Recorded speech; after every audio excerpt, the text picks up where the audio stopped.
The cost for the cheapest adult general admission season ticket remains at 750 quid, less than the 807 charged by Tottenham. You look around and then you see some quotes from the club. The season has not produced the results that any of us want. We know that we're working towards, but equally, we know that that was going to require hard work, determination and commitment if we're to go forward. And then they say, equally, we're acutely aware of the rise in the cost of living and the impact that's had on our supporters. That's really got nothing to do with it, has it? I mean, they couldn't really do anything else other than freeze the season ticket prices, having had an absolute embarrassment of a season. I totally agree with you. Absolutely. They couldn't possibly do it. And freezing a season ticket price this season, it's still not cheap. It's still an expensive business. I'll tell you what I got totally wrong. I thought that when the TV money came in and it rose exponentially, I genuinely thought that a ticket price for maybe a family going to the game or anyone going to a Premier League game would come down. Not at all. No, it rose. It rose and it rose and it rose. And so you try and take a family of two to a game. Now, just go and if you could get four tickets for any big Premier League game, not just talking about Chelsea, it's an expensive business. It is. I mean, Martin, you're right. Manchester United, Liverpool, Leeds, Villa have all announced increases for next season. Greedy boardrooms, greedy owners. That's what it comes to at a time like this. And this is your lot. Well, look, football is notoriously tin-eared, so it is not necessarily given that because people understand that performances aren't very good, that ticket prices aren't going to go up. Ask yourself the question, why ticket prices go up? Given the fact that the revenues that are attached to gate receipts are around about 20 to 25%, in some instances 30% of the turnover of a football club.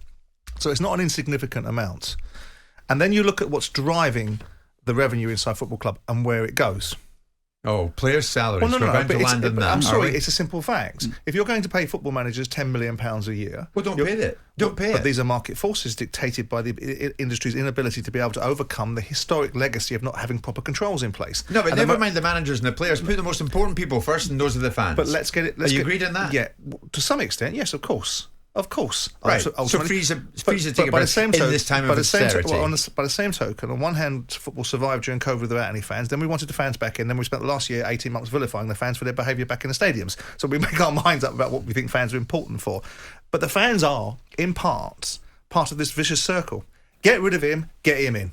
Get another player in, don't care what he costs. £500,000 a week, let's have that in, right? And so with that in mind, it's a quid pro quo. Now, Chelsea... So you listen to the fans all the time in the boardroom, do you? Well, if you listen to the fans, of course you listen to the fans. Doesn't mean you react to them. Yeah. You can listen to people, you can be aware of what people are saying. It's their prerogative to say what they want. Well, of course, and it's also the prerogative of the industry to react the way it wants to. So if you give somebody... Let's think about it. If Chelsea put their prices up by 3%, which is a lot of what the football clubs have done... Yeah. Right, what is 3% going to achieve? I'll tell you what it's going to achieve. Bugger all. The gate receipts are about £38 million, 40 million quid on an average football club. So you're going to rise it. You're going to have an argument with the fans about 1.2 million quid. So what's that going to pay for? So if it achieves bugger all, why do it? Don't do it and freeze it. Well, and they you can't have, exactly so say that Chelsea are struggling for money. So Bully and the rest of them threw out 600 million. Yeah, but what's they got to do in the last window? So there was almost no other alternative for them other than to freeze the ticket prices, so what do you because they've made such a horlicks of it. So what are we evaluating here? Are they seeking? Are you suggesting that they shouldn't be given any praise because no one was giving them any praise in the first place?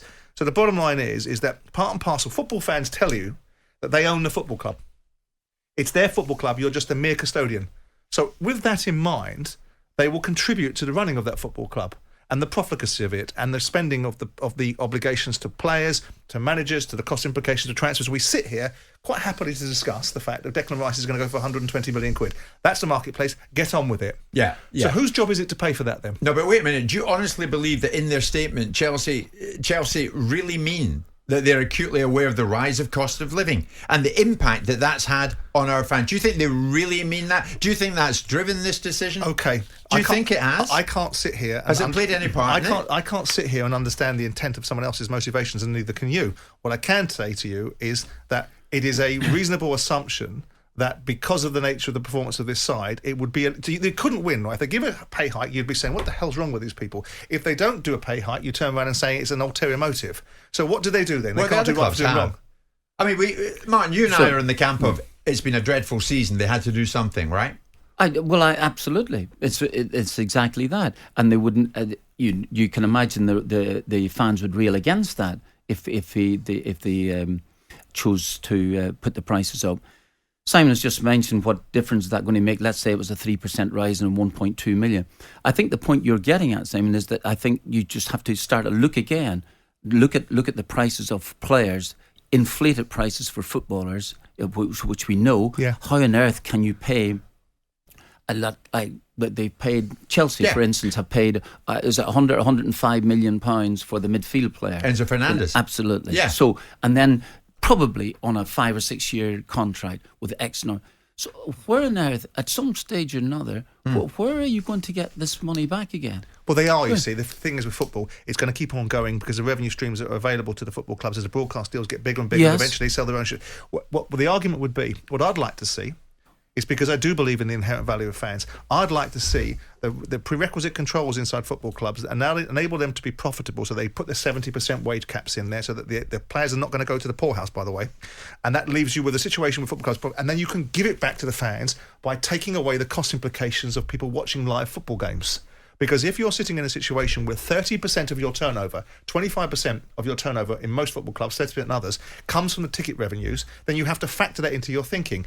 If you then got governance in place that says, right, we're now going to control football clubs' spend, they're going to spend 70% of their turnover, that means football clubs will be inherently, in the real time, profitable businesses, which means they can then look at the cost implications to the valued part of the business, which isn't considered at certain times, which is the fans, not just the cost implications of the ticket prices, but the inherent rip-off that goes with the merchandise and the prices that are around that. Because ultimately, the mechanics of football are these football clubs are not making a lot of money. They're getting inherent capital value, and then maybe one day when they sell the business, they're spending a lot of money. Well, Chelsea are spending a lot of money. Okay, in that instance, that's economy based upon someone else that's prepared to come in and just go, I tell you what, boom. But if football was forced to rely on its own income and not the benefactor mentality, which is slightly immature anyway, because if benefactors fall out of love with the football club's in hock and in trouble, you want it based upon its own revenues. Tottenham, 807 quid. They've also frozen the prices for same next argument. season. You'd have the same argument, wouldn't you? But do you think for a moment that Arsenal, who've announced an average general admission rise of 5% to their season tickets, which already were over 900 quid, are doing it because of the cost of living crisis? Right. So there's my point in case about tin-eared. So the reward for the Arsenal fans that have endured a few seasons of a lack of success and been totally out of focus with their football club is the moment they get a whiff of success, Arsenal put the prices up. So there's my point about tin-eared. Because in part, the fans are a contributing part of their football club.